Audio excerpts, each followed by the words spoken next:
မင်းတို့တစ်ခါလောက်တော့စိတ်ကူးရင်ဖူးမှာပါ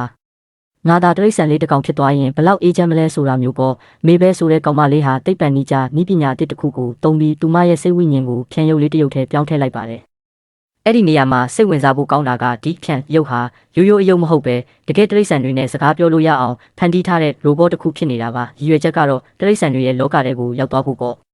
ဒါပေမဲ့ပြဿနာကတောရိုက်တရိတ်ဆန်တွေရဲ့လောကဆိုတာသူထင်တယ်လို့ရိုးရှင်းမနေတာပါပဲ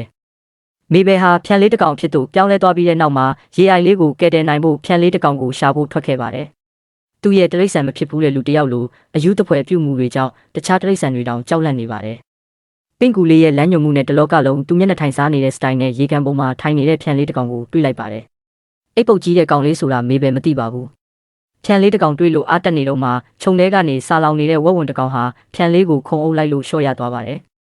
အဲ့ဒါနဲ့မေဘယ်ဟာဝက်ဝင်ကြီးအပေါ်ကိုခုန်တက်လိုက်ပြီးသူမရဲ့တင်းငယ်တဲ့လက်သေးတွေနဲ့စားလောင်နေတဲ့တာရဲပမာအတင်းကုတ်ချစ်နေပါတယ်။မေဘယ်တယောက်ရေကန်စီးမြင့်လို့ခေါ်တဲ့တောအုပ်ရဲ့ဥပဒေကျမ်းတွေကတခုဖြစ်တဲ့စင်းမြင့်ကိုချိုးဖောက်ထားသလိုဖြစ်သွားတာကြောင့်တောအုပ်ဘရင်ကြီးဂျော့ထန်ဆင့်ခေါ်ခံလိုက်ရပါတယ်။တောအုပ်များဘရင်ဆိုတော့ကြီးကြီးမားမားနဲ့ကြောက်စရာကောင်းတဲ့မှတ်နေတာဖြန်တကောင်ဖြစ်နေမှမသိပါဘူး။မေဘယ်ဟာသူတို့တောအုပ်ကြီးဟာလူသားတွေကြောင့်ဖျက်ဆီးတော့မဲ့အရေးကိုပြောပြပါတယ်။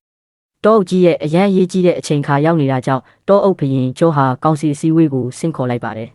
။ငှက်များဘရင်ငန်းဘရင်ဟာငှက်တတိုက်နဲ့တူတူစတိုင်ကြကြနဲ့ပြန်တန်းလာပါတယ်။ငါးများဘရင်မစားလဲငါးများနဲ့အတူတူရေထဲမှာကြွချီလာပါတယ်။ဖားများဘရင်ဟာလည်းရွံ့နွံထဲကနေစတိုင်ကြကြအထာကြကြနဲ့ပေါ်ထွက်ပါတယ်။ထိုနည်းတူငွေဆိုးများဘရင်ငွေညီနောင်သုံးဖို့ဟာလည်းသူတို့ရဲ့တက်မဟာနဲ့တူတူကြွချီလာပါတယ်။